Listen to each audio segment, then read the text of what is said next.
A cultura é a força intangível que une uma comunidade. E enquanto a cultura faz muito para moldar os valores e atitudes de uma sociedade, ela também determina a base para conquistas e falhas. Vistas por esse lado, as tradições profundamente enraizadas de uma cultura também podem ser a influência principal na criação da genialidade.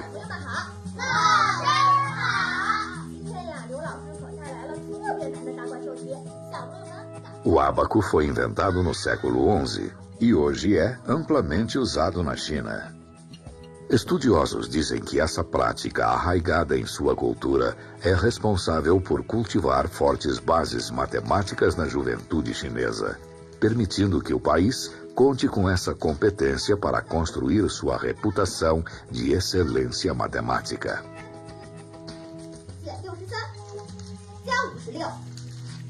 小朋友一起说等于1876、3580、1985。非常好。小朋友一定要看好了。 Pesquisas que mostram a ligação entre o uso do ábaco e a aptidão matemática revelaram como essa prática milenar também faz sua parte no desenvolvimento do cérebro. Quando uma criança manipula as contas do ábaco ao fazer um cálculo matemático, ela faz uma série de rápidas trocas de sinal entre suas mãos e seu cérebro.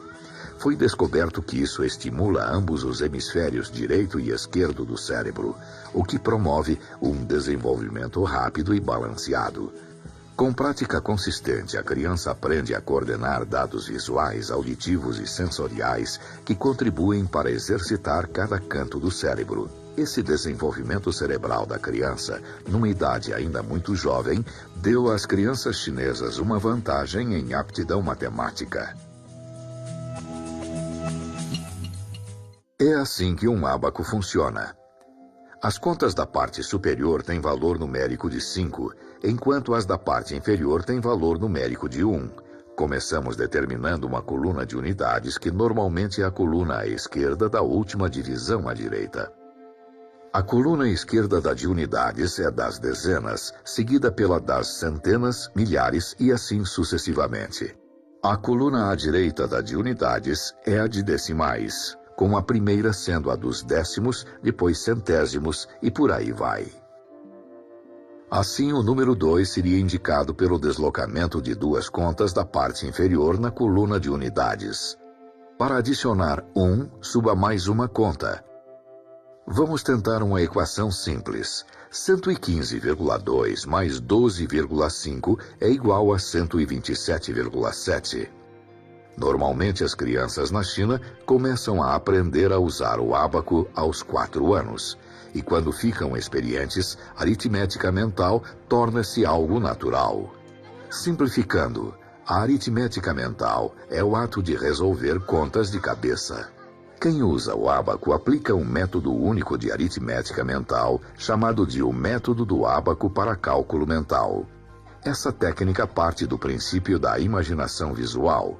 A mente se lembra da imagem de um ábaco e manipula as contas no ábaco, visualizando para chegar à resposta.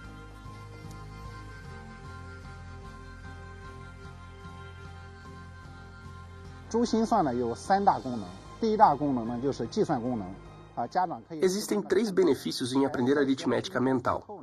Ela melhora a habilidade de cálculo e a sensibilidade aos números. O ábaco também ajuda a estimular o cérebro. Esse é o aspecto mais útil do aprendizado do ábaco. Ele é divertido de se aprender, o que ajuda a criança a desenvolver um interesse na matemática e também a ajuda a manter-se focada e melhora suas habilidades de memória.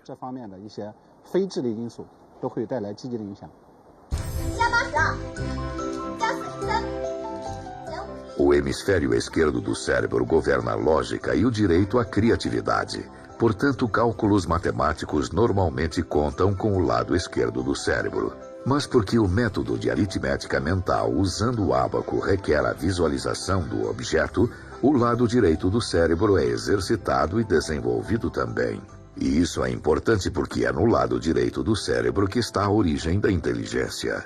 Mas além do ábaco, parece haver ainda outros motivos culturais para a proficiência matemática dos chineses. Ideogramas chineses são formados por uma composição de diferentes traços. Quando uma criança aprende a escrever, ela deve contar os traços cuidadosamente ao seguir a ordem em que são feitos.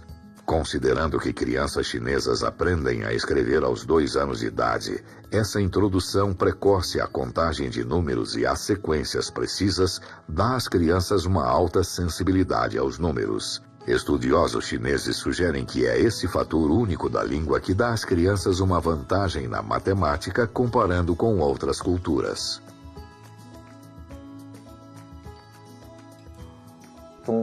Aprender a língua chinesa ajuda a desenvolver a inteligência da criança. É algo difícil de aprender por causa das formas complexas dos ideogramas. A maior vantagem em aprender chinês é o estímulo da funcionalidade dos lados direito e esquerdo do cérebro.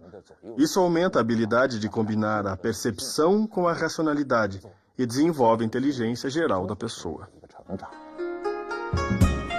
Essa habilidade de promover o desenvolvimento do cérebro é uma característica única do idioma chinês. Diferentemente da escrita ocidental, que é predominantemente linear, pois lemos e escrevemos da esquerda para a direita, a escrita chinesa é bidimensional. O escritor deve conhecer intimamente o posicionamento espacial de cada traço em referência ao meio, à parte de cima e à parte de baixo do quadro. Vejamos um exemplo. O componente do lado esquerdo desse ideograma é agora colocado ao lado direito. O mesmo componente agora se move para a parte de baixo desse ideograma, criando um ideograma totalmente diferente com um significado diferente. Ter que memorizar como o mesmo componente pode ocupar posições diferentes no espaço em que é desenhado para formar uma palavra diferente, treina a memória espacial do escritor desde cedo. Aprimorar a memória espacial dessa maneira serve para facilitar o entendimento da geometria, que é um componente importante da matemática. Zhu Yongling, um dos mais respeitados calígrafos de Pequim, é consciente dessa complexa correlação entre o idioma e a matemática. A matemática não é como a arte. A ordem dos ideogramas é muito rigorosa. Se ela for invertida, o significado vai ser diferente. Se a proporção da palavra estiver errada, a palavra vai estar errada. Assim, o ideograma chinês é como a matemática, por ter uma relação lógica exata. Tem uma composição de cima para baixo. É uma composição da esquerda para a direita. Então, uma relação lógica muito precisa.